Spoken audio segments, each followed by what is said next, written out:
Insights on the legal implications of this revised executive order. We're turning to immigration attorney David Leopold, former president of the American Immigration Lawyers Association. David, welcome back to the broadcast. Thank you. Attorney General Jeff Sessions just said the Department of Justice believes that this executive order, just as the first one, is a lawful and proper exercise of presidential authority. Will it hold up in U.S. courts this time around? Well, first of all, this is an admission by the Trump administration that the first one was illegal and unconstitutional. If they were so sure about it, they would have proceeded in court. They know what they're doing violates the Constitution. And I don't think this one, although it's dressed up a little bit nicer, although it's designed not to cause the panic and havoc at the airports, is just as unconstitutional and just as illegal as the first. So by tweaking it, I don't think we get to legal. By tweaking it, I don't think we get past the Constitution. Okay, so the order states that for the next 90 days, the foreign nationals from those countries, Sudan, Syria, Iran, Libya, Somalia, and Yemen, who don't have a valid visa will not be eligible to travel to the U.S. Iraq is taken off, obviously, because they came to an agreement. Is this reasonable, though, for a pause? No, it's not reasonable, Susan, because we know that not one fatal terrorist attack occurred as a result of the national from any of these countries on U.S. soil. It's absolutely irrational. And in fact, Susan, the Department of Homeland Security's own reports indicate that there's no justification whatsoever for banning these 6 countries. You're an immigration attorney. Tell us what kind of calls you've been getting, what kind of feedback.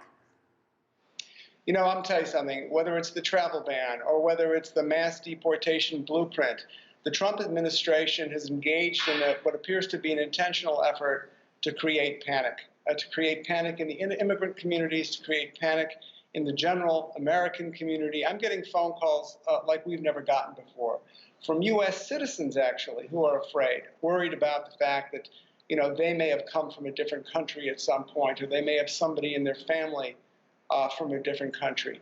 This is not what America was meant to be. We can do a lot better. We are much better than this. What do you expect to see in the next 10 days or so legally to come out of this, David? Well, I expect there to be lawsuits. Like I said at the top here, this ban has serious problems, just as many serious problems as the first one. It's dressed up a little bit nicer. It's tightened a little bit. That's true. But I think you're going to see the same people going into court and challenging it because there's no justification for it. One of the things that the Ninth Circuit Court of Appeals in California said was that there was no empirical evidence of danger.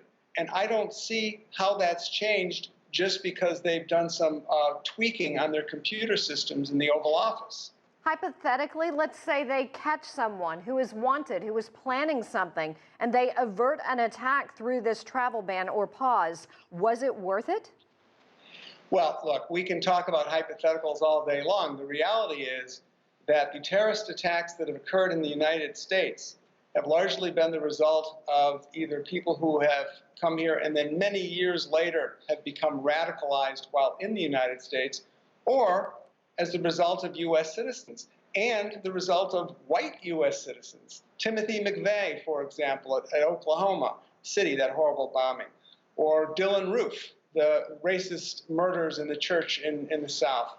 What this is, Susan, is not a travel ban. This is a diversity ban. Stephen Bannon in the White House and Stephen Miller, these people that work for President Trump, we saw over the weekend that Stephen Bannon, his ideology is fueled by a sort of racist view of the world.